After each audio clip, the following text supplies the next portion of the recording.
Welcome to Restoring Your Voice, where I'm here to restore, prepare, and equip you.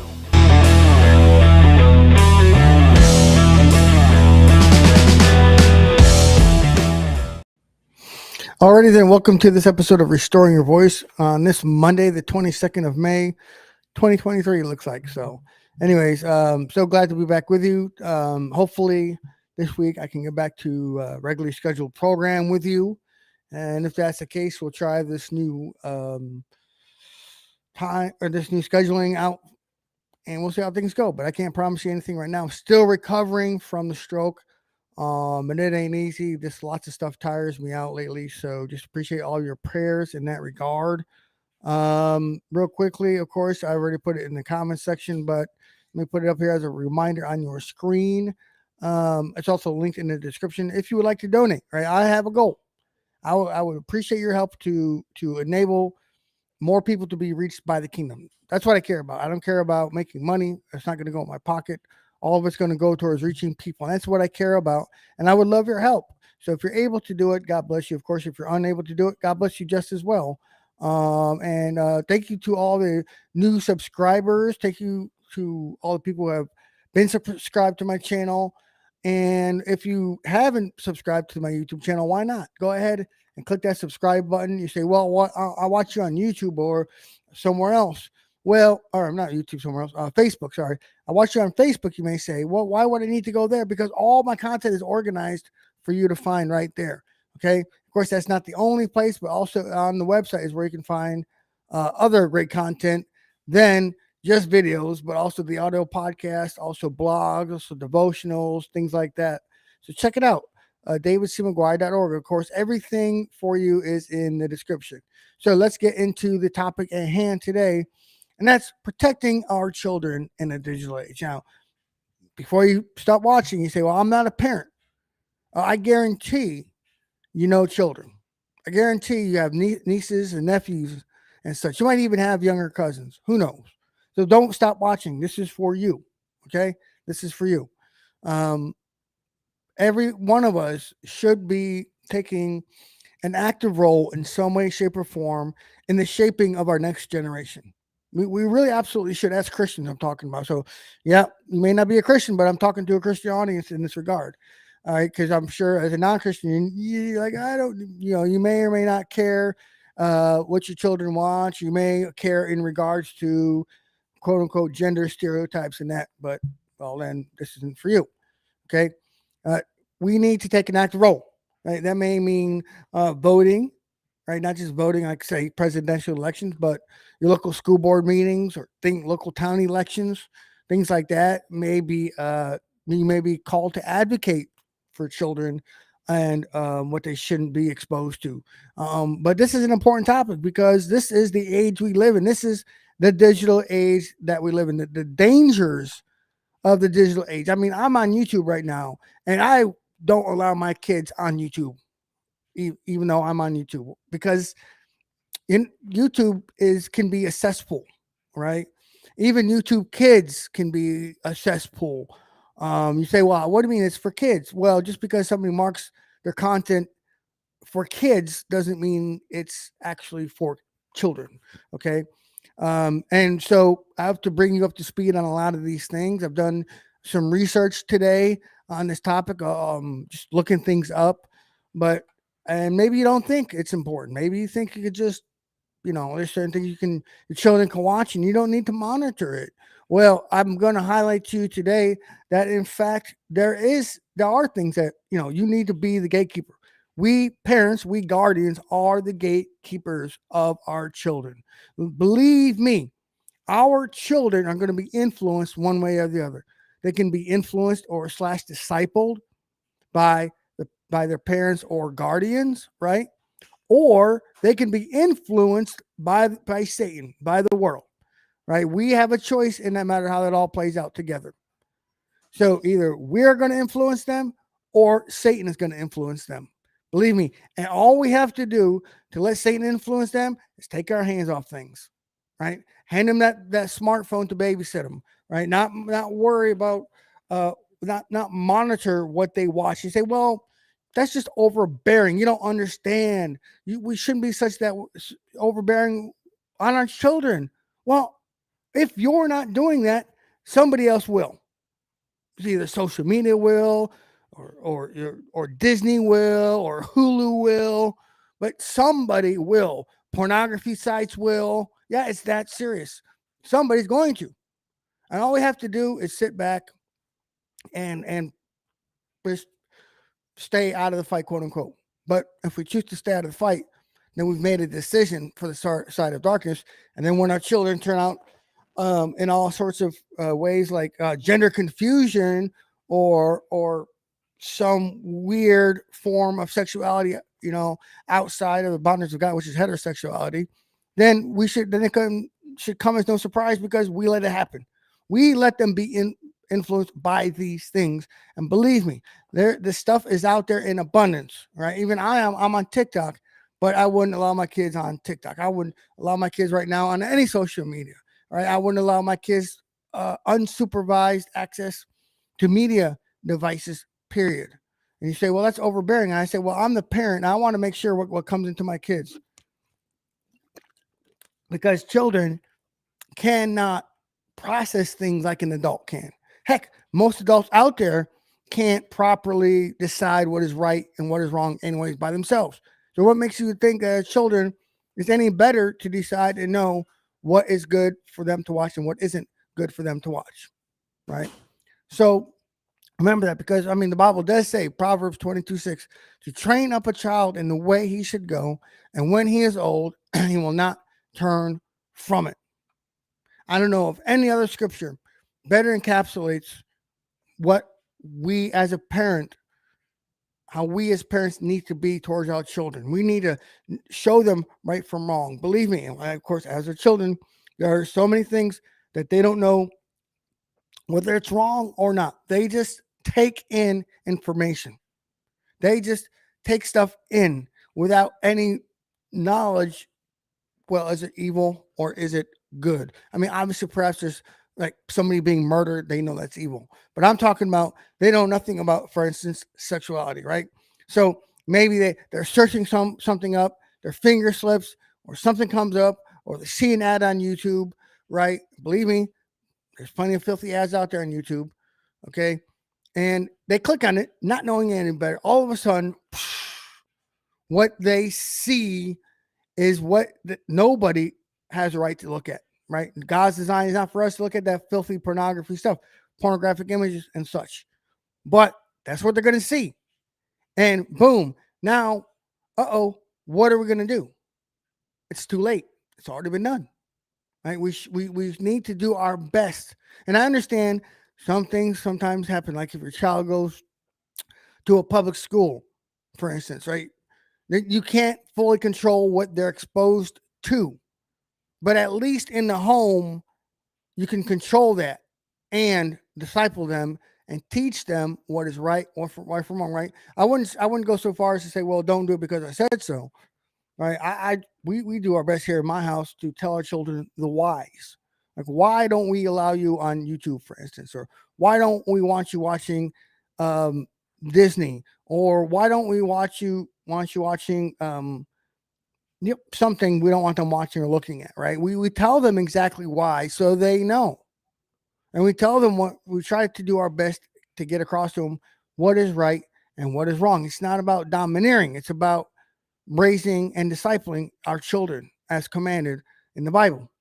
Because I'm telling you, I think I've already said enough about that the dangers cannot be overstated in this day and age. With these handheld computers in our hands, right?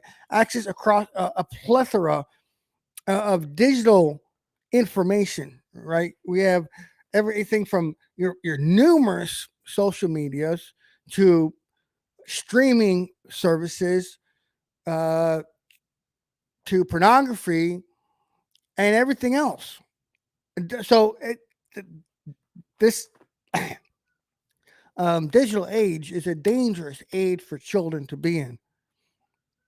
And it's our duty and it's our job as parents to protect them and equip them to navigate, right? Because one day they're going to leave the nest, right?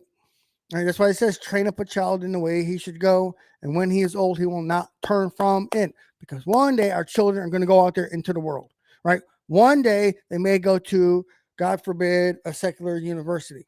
May happen, right? And if they're not equipped, if we, the parents or guardians, did not do our jobs to equip them properly, then you better bet that Satan is out there ready to take them out.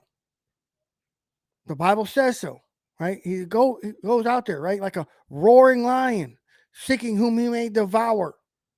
Yes, that includes your children. That includes, this is May now, so I don't know, some may have already graduated in it by now, or some may be about to have their graduation ceremony, depending on where you're at in the U.S. So that means, hey, your 18-year-old is no longer in high school. Many of them are probably going to go out to different areas. They may be joining the military. They may be going, like I said, to university. They may be going straight to a job. They may be taking a gap year to travel. I don't know what they may be doing, but I can tell you that if you didn't train them up, man, pray for them.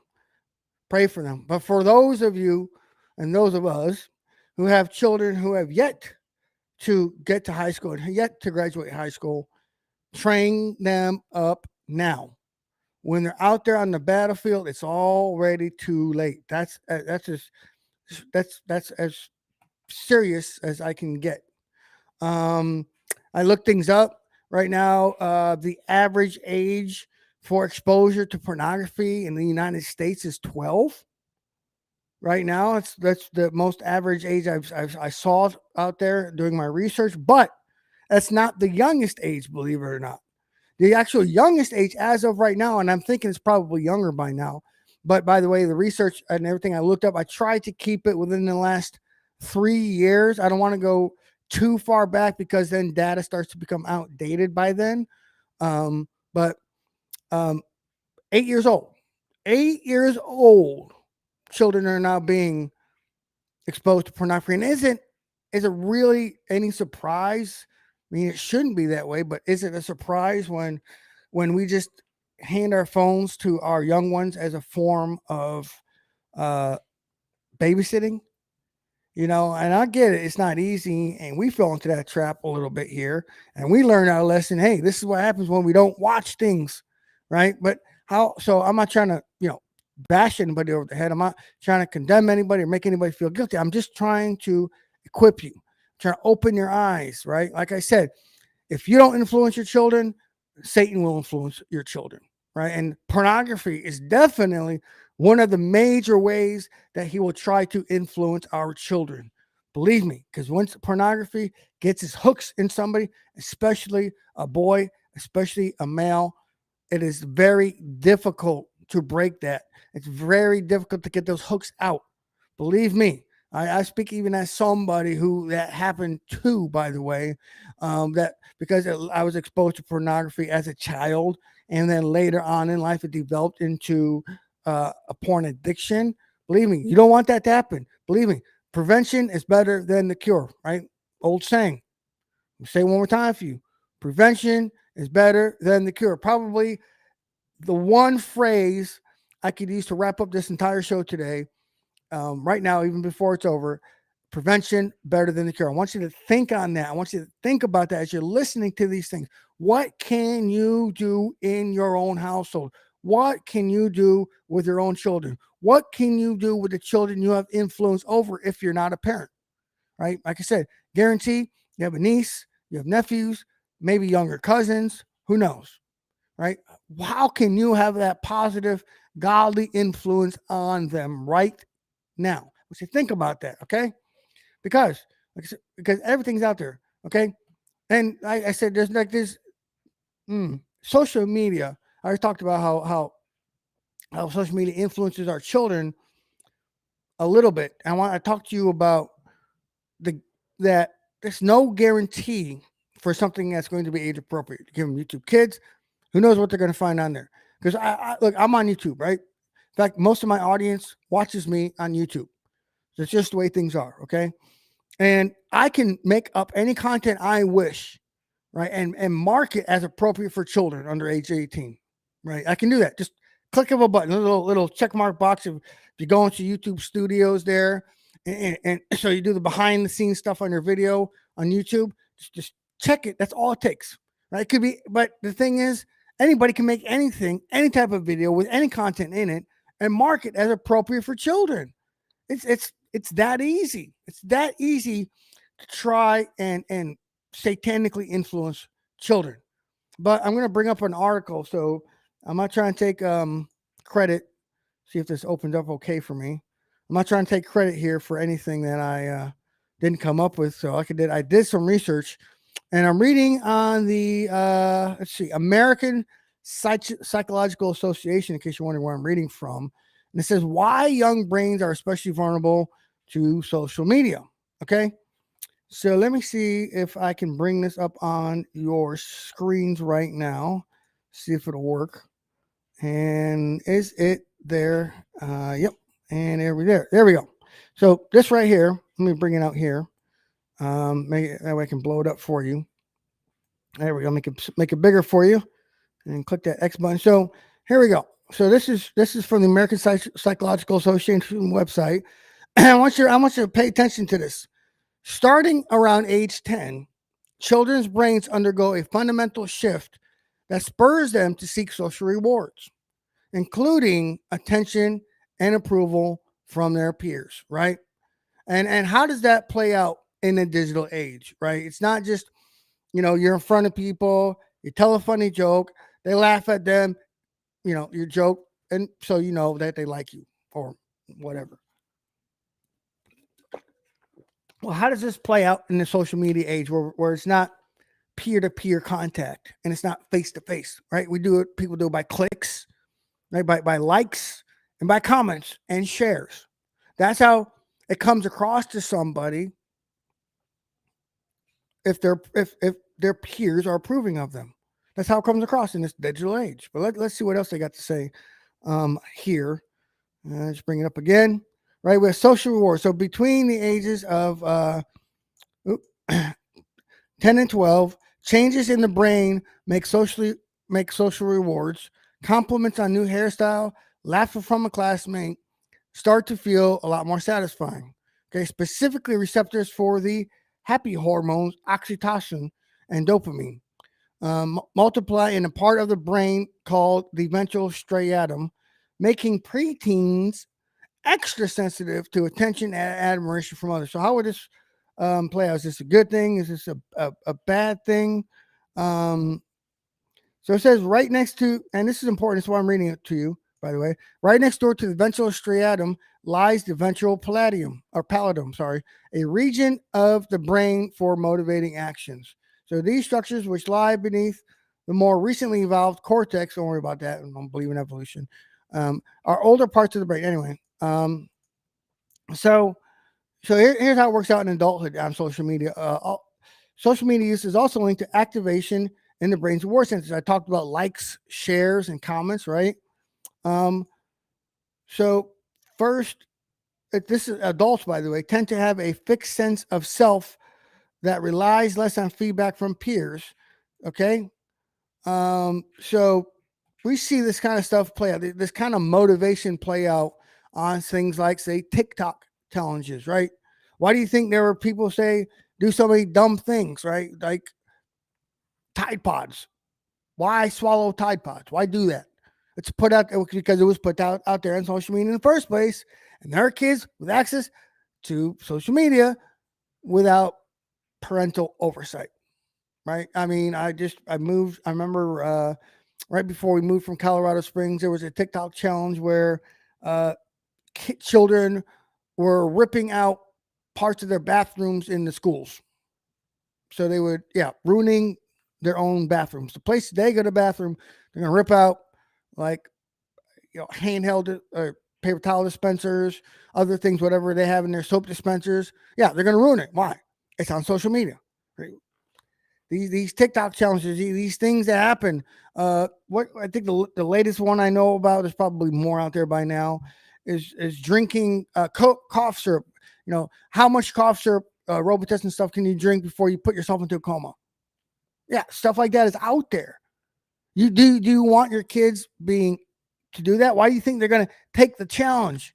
Why? Because out there it's quote unquote famous thing to do, and they're children and they want that dopamine rush, right? Whether they know it or not, consciously, but that's what they're seeking, that dopamine rush. And this is what's going to happen. And to the detriment of them. God forbid, but it may lead up to their death. I don't want that. Do you want that to happen to your children? Do you want that to happen to your child, any child you know? I don't want it to happen. That's why I'm here today talking to you. You say, well, this is a little bit of a different show. Normally a very scripture centric and all that. Yeah, I just really felt this is what the Lord wanted me to talk about today. I had it written down in of a show to do last week, and this is what I've done. And I mean, think about it though, children. I mean, even Jesus talked about the importance of children, right? About not like preventing them from going to heaven. Don't do that. Like it comes with a serious warning. Jesus is very serious about that. So he's very serious as our role as parents or guardians on how we raise our children. Like very serious subject to Jesus, God Himself. Okay. Continuing on. Yeah. So we have let's see, movies and TV. So I talked about social media. I'm sure there's a lot more to unpack there, but moving on. By the way, if you have any comments or questions, you can put them in the comment section. I would love to take them. If you have any questions, maybe specific to your family, or if you have any questions to maybe shows or movies that may or may not be appropriate content or whatever else, then by all means, please ask them, or just ask in the questions, or please add in what you think about the subject. Maybe if you disagree with me, let me know. I'm okay with that. By the way, I'm okay. I'm not going to get offended when people disagree with me. All right. So movies and TV can, by the way, negatively affect our children. So, well, it's just movies. What are you talking about? Are you talking about the horror things? What are you talking about? No, I'm talking about these modern television shows, especially portraying the family in America, right? I mean, of course, it's like good luck almost nowadays trying to find one that has a nuclear family only without a gay couple. And even if you do find a show like that, and by the way, before having gay characters on a television show was prevalent, when it was even frowned upon, the dad was portrayed as the dunce, right? And I don't know how many of you people out there remember Married with Children, or if you even watched that show. Al Bundy, he was the dunce. He was lazy. He was a slob. Homer Simpson, the Simpsons came out, I believe, in the late 80s. So we're talking over 30 years ago now. Late 80s, over 30 years ago now, right? Homer Simpson, the dunce, the dummy, the one the kids talk back to, things like that. So it's been going on probably, some of you may not realize that, for a lot longer than you may have thought, or maybe have realized. So these families on television especially are portrayed as the mom. She's the smart one. She's the provider. She's the one that's capable. It's the dad. He's the dummy. He's the dunce. He's the one that doesn't discipline the kids, that lets them run rampant, and on it goes. And we see in these also television shows where the children can talk back to their parents, give them attitude, and it's okay. It's these are all acceptable things now that are being portrayed, and our children, the little sponges that they are taking this in. They're taking this in. I think I saw on one website I was researching today, comparing children's brains to cucumbers soaking up water, right? And except they're soaking in the information that's pouring out to them. And so we have this, and of course, one of the worst, but not the only, but one of the worst, I would probably say the worst perpetrators of portraying families as such is Disney. And you've heard me talk about Disney before, and you think, well, you're a legalist. Oh, there's nothing wrong with it. There's nothing. Well, just bear with me here. I've got a lot of information, facts to put out there. We have different families always portrayed throughout. Well, before they had Disney Plus, I don't know if they still have the Disney XD channel or not. I don't know, but I know prior to Disney Plus, prior when they were just had their own television channel, they all of these things that I talked about and mentioned. Right, I said the fathers being the dunces, being the dummies, being the soft on the kids, and the kids talking back and such like that was portrayed major by the majority on Disney. So right there, all right, automatically, not the only ones, but the greatest perpetrators because of the greatest influence in television programming with families. But of course, there's other shows out there that I'm unaware of because I don't watch TV as it is because I don't. So they're going to affect. Okay, in other words, the daddy is a dummy, and we can talk back to our parents, right? Which is runs rampant to the Bible, right? It says to children to do what? To honor your father and your mother, right? Children, honor your father and mother. That's what the Bible commands. It's not an option. Okay, it's not when it's good. It's not when it's great. It's all the time. So what about this? What about Disney and its but I put the wrong thing in my notes here. Boy, I'm glad I caught that.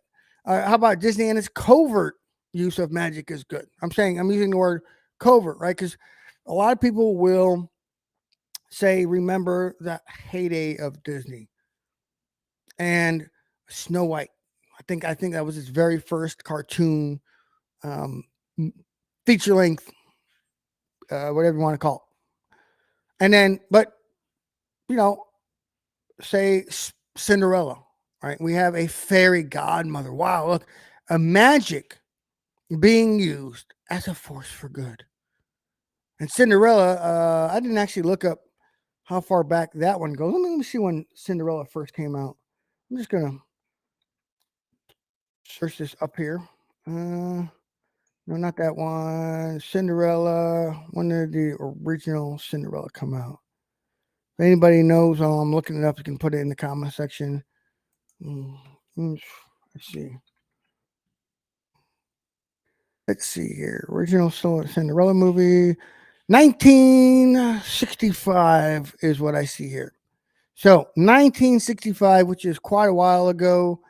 I'm bad at math, so I'll let you figure out how long ago it was. But 1965, right? I'm saying covert because a lot of people look at these movies, think they're wonderful, yet you say, well, what does this have to do? What does this have to do with my children? Right? Because these are things are being portrayed to your children as good. Magic is good according to Disney. Right? This is the more covert ones. This is before the whole, like I previously talked about, disparaging the nuclear family, disparaging fathers, things like that.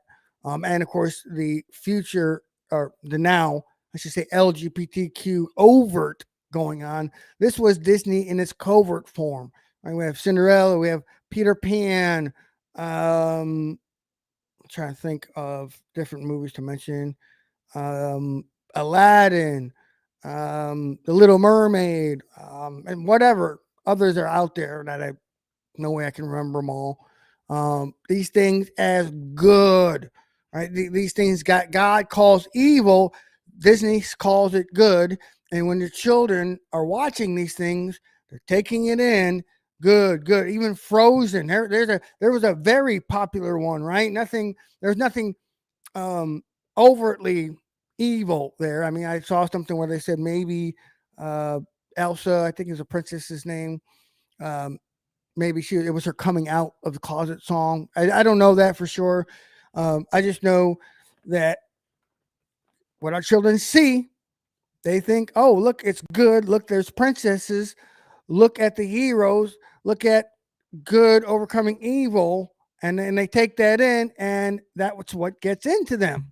Right? But that's the more covert one. It's still evil, by the way, because God calls it evil, therefore it's evil. Okay, but that's the more covert. But nowadays, of course, we have the more overt which is the LGBTQ agenda. But by the way, in case you don't know, this goes back to President Bill Clinton's presidency. Yeah, that they had gay parades and gay celebrations already as far back as 1995. In case you don't know that. So in case you think this is a new thing, this is not a new thing. It's just much more overt now, much more out there, right? We have I think the last Cinderella movie to portray some man as the fairy godmother, right? Already man as a fairy godmother, right? Dressed up in women's clothing. So there you go, right there. But if you don't believe me, I'm gonna read this for you. Um, I should have put the website on here, but I can't remember the website now. I was doing my notes, I forgot to put it, but it's by Mary Cuff, so it's not my quote. It's not me saying this. This is Mary Cuff wrote this. It talks about Aladdin. So Aladdin, the last film for which Howard Ashman, by the way, Howard Ashman was a gay man who had a gay partner, and he died. Howard Ashman died from AIDS, by the way. So just FYI. So he wrote a lot of the stuff, wrote musical lyrics for other Disney movies, by the way. Some of them I already mentioned. But this man, Howard Ashman, wrote lyrics before his untimely death, fantasizes about a whole new world, okay, where no one will tell us no. The movie also involves a rather stupid plot device where the poor Sultan feels like a jerk, that there are laws that dictate, catch this, whom his daughter can or cannot marry, until he suddenly and conveniently realizes that he can just change them at will, with no thought as to why those laws might have been there to begin with. Hint, hint, right? Obama era, changing the law to legalize homosexual marriage in the United States of America, right? Hint, hint, change the laws, right? Even though what happened should have never happened because the Supreme Court is not supposed to make laws, by the way. Anyway, so Ashman himself faced a law that told him he could not marry his choice of partner, right? This was back before that type of stuff.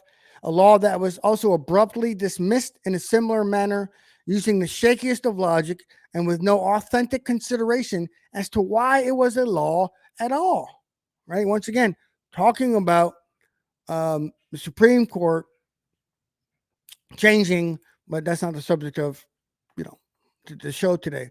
But yeah, talk about shaky. But yeah, he wrote about this where the Sultan, right? There's a whole new world.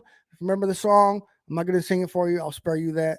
But if you don't believe me, I also looked up, just some research today. I'm going to bring it up for you to see on your screen. Got Questions. This is from Got Questions, a website I like to use at times if I have certain questions, right? Got Questions. I don't use them for everything, but not bad overall. So let's see here. Remove source. Let's see here. Bring this up on your screen. Give me 1 second here. Got Questions. So how should we view these things? Now, there's some stuff in the article I don't agree 100% with, but don't worry about it. They still have some worthwhile content in it. So let me bring it up on the screen here. So, yep, as you can see here, it says, how should Christians view Disney, right? Talks about when Walt Disney started the company in 1923. Let's see if we can make that bigger for you. No one foresaw the phenomenon, okay? Talks about here, producing his first full-length animated movie, 1937, Snow White. Disney has been trusted source for high-quality products combined with family values, right? Which I brought up to. They should have never been known for that, ever, because it was never their thing. It was just covert versus what's overt nowadays. Let's see. However, right, loyalty to product. Yeah, I love this part right here. So maybe you're here and you're like, well, I remember growing up. I remember the magic. Well, here it is. However, loyalty to a product tends to render us blind to subtle changes, and like most 21st century enterprises, Disney has begun following the downward moral spiral that reflects our increasingly more immoral culture.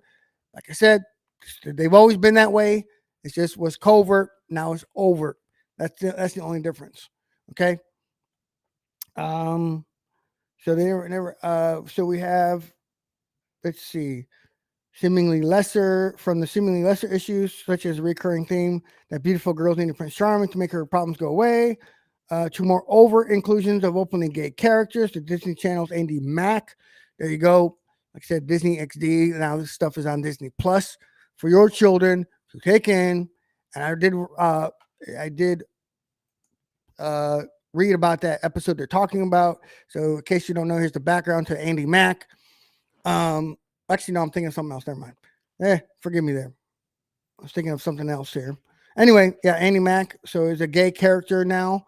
So we have a princess culture. So here's some concerns here. Disney introduced a princess brand of dolls and toys, accessories representing the fictional heroines of Disney films. So they dubbed this a princess culture. Several studies have been conducted to determine the effectiveness of this princess culture on children. Surprisingly, most studies indicated that young boys were positively affected by this theme and tended to view their masculinity as a means to protect and rescue damsels in distress. I don't see anything wrong with that. Not so positive were the results of a princess culture on little girls. Now, I don't know about you, but me as a dad, my little girl is my princess. And I want to do everything I can to protect her. It says, as could be assumed by the idea of every little girl being a princess, reinforced negative female stereotypes. Disney princesses are always beautiful and unusually. It's okay right there. But we'll get down to the open support for the LGBTQ agenda since the 90s. I told you that. Disney has openly supported homosexual issues. In 1991, so, okay, my dating was off, but that's why I bring up sources. Disney World hosted its ever first gay parade, and in 95 offered gay executives health benefits for their partners, an offer that did not extend to heterosexual couples living together. So while there is a debate on whether, so anyway, there you go. They talk about, again, Andy Mack, favorable portrayals of non-Christian religious practices, right? They name the movie Lion King, Pocahontas, whatever. So you say, well, why did I need to know their stance on homosexuality? Why do I need to know about their gay parades? Why do I need to know about them offering special benefits to gay people and their partners? Why do I need to know that? What does that have to do with the movies and television and media? Because these are the very same people who hold to this ideology who influence your children. Yeah. These people who hold to an LGBTQ agenda are the very same ones making the content that influences your children. I already mentioned one of the newer things, and by the way, I don't know every new thing that's out there. I know something about Jumanji went woke, and they had a gay character in that one. I think in the last Jumanji movie, and I can't think. I'm trying to think of anything else off the top of my head. But bottom line is, this is what they want your children. They want, not only do they want your children to be accepting and inclusive, right? This is the woke buzzword of um of the LGBTQ plus stuff. No, they only want they also want your children to be that way. They want your children's sexuality to be changed. They want their gender identity to be changed. This is what they want to happen.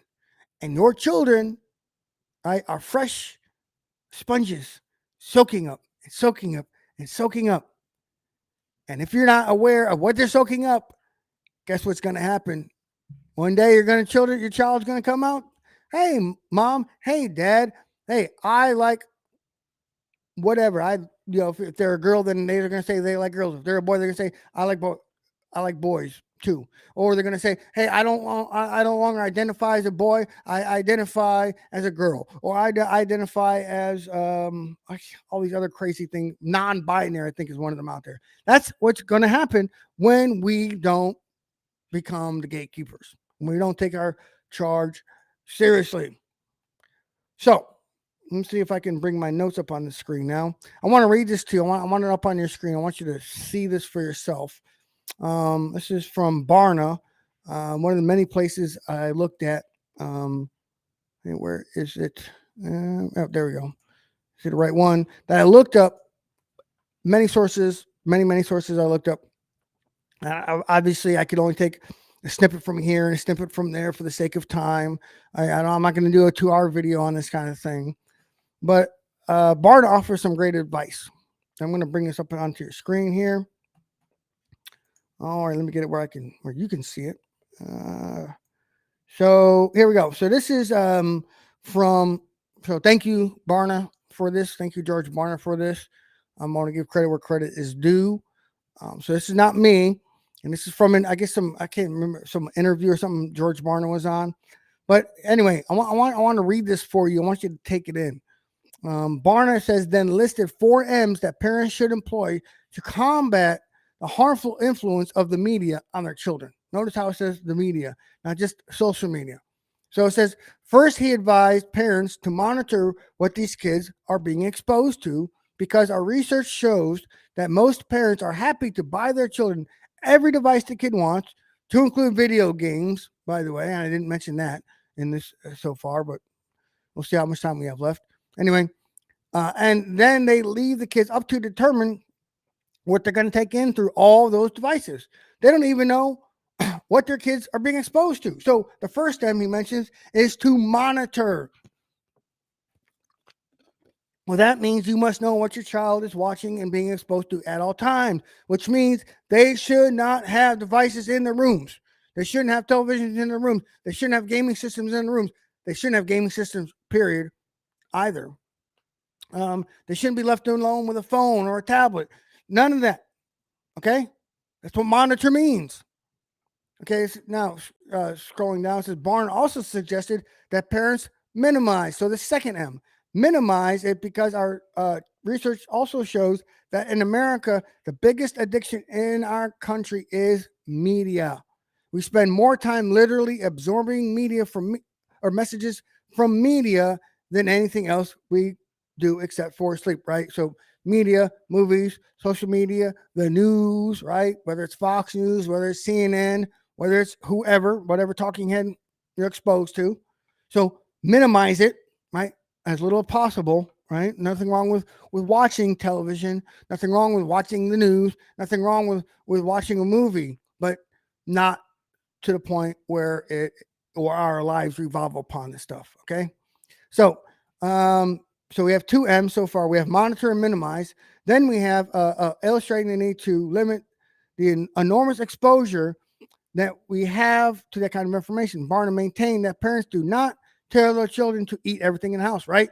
Anyway, a good parent wouldn't do that. I don't allow my kids to do that, because my kids literally would eat every sweet thing in the house, every salty snack in the house. But rather eat a certain amount of things 3 times a day, right? He told parents that we need to do the same kind of indigestion methods with media. And then introducing mediate as the third M, Barnett called on parents to serve as the mediator between what the media is trying to get you to believe and what we as followers of Jesus believe based on what their scriptures teach, right? I've talked to you a lot, especially with the huge LGBTQ plus agenda, right? This is what they want to get you to believe. They want your children to accept this. They want your children to become a part of this, or whether it's magic, whether it's doubting any other group of people that doesn't agree and come alongside with what they believe. Okay. We have to tell our children, what do the scriptures say about this, right? That's what most important thing to do. He remarked that if parents are watching a show with their children that exposes them to an idea that runs contrary to the biblical worldview, they should tell them, we know that's a lie, because the scriptures teach us whatever the scriptures teach us about this. And I think that's great, because we don't know every program that's out there, what the content has. I know I don't. I know I've been watching a program I thought was going to be okay.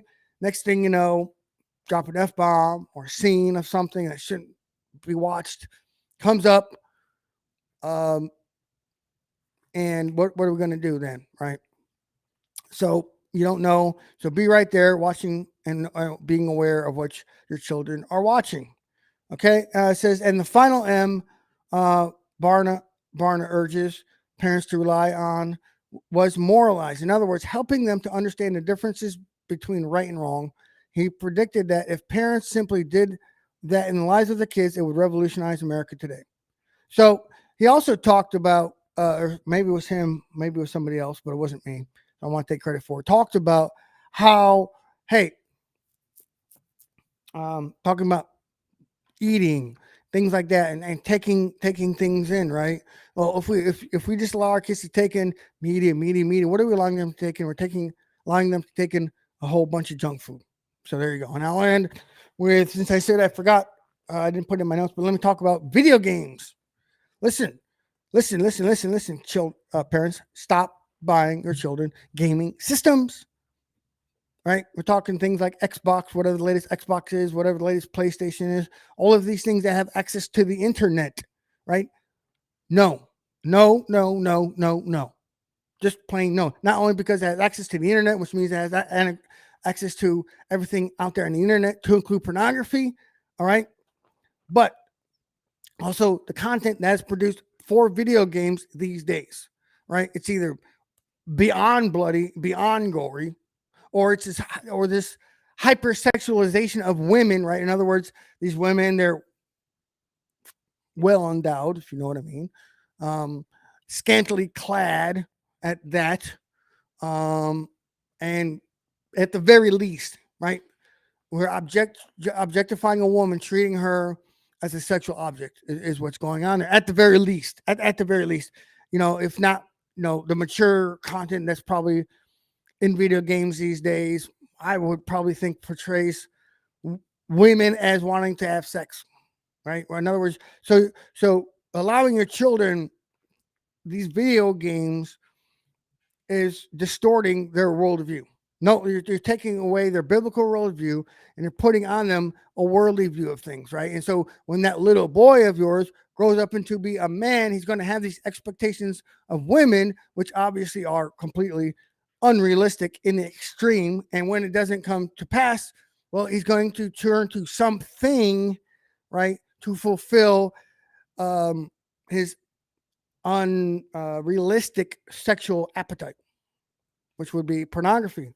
Believe me, there's already epidemics abound, especially in places like Australia right now. I've seen the research on this. It's no good. So if you think, hey, if at the end of the day you came away with the thought that I'm still legalistic, well, fine, that's up to you. But at least I did my job as a Christian, at the very least as a Christian, but also as a Christian leader to present the evidence as to the need, the absolute essential need for us to monitor the media that our children take in. Thank you so much for staying as I finish up. But real quick, see somebody in here said, hope you got my email. Let me tell you what out there real quick. If you're going to send me an email to try to tell me how right you are and how wrong I am, and it's, I'm not going to read it. Okay. I'm just going to put it out there. I'm going to delete it. The first thing I'm going to do is delete it. Okay. I'm not going to respond to it. You're not going to know whether I read it or not because I'm not going to dignify those type of emails with a response. So like I said, if you just want to email me or contact me through my website to prove how right you are and prove how wrong I am, it's not going to get read. It's going to get deleted. As soon as I skim over it and I see that's the content, I delete it automatically. Okay. I don't have time for that. And I don't know anybody, any pastor who has time for that kind of thing, by the way. So I'm just putting it out there. That way you don't waste your time and you don't waste my time. Just putting it out there as I end real quickly. So thanks for watching, everybody. If you didn't watch the full content, then go back and watch it. I laid out some great content, and God willing, I'll see you again tomorrow. And if I'm able to see you tomorrow, then we'll do the live Q&A at 4 p.m. Central. Okay, so 4 p.m. Central is when we're going to do the Q&A if we do it tomorrow. So hope to see you guys there.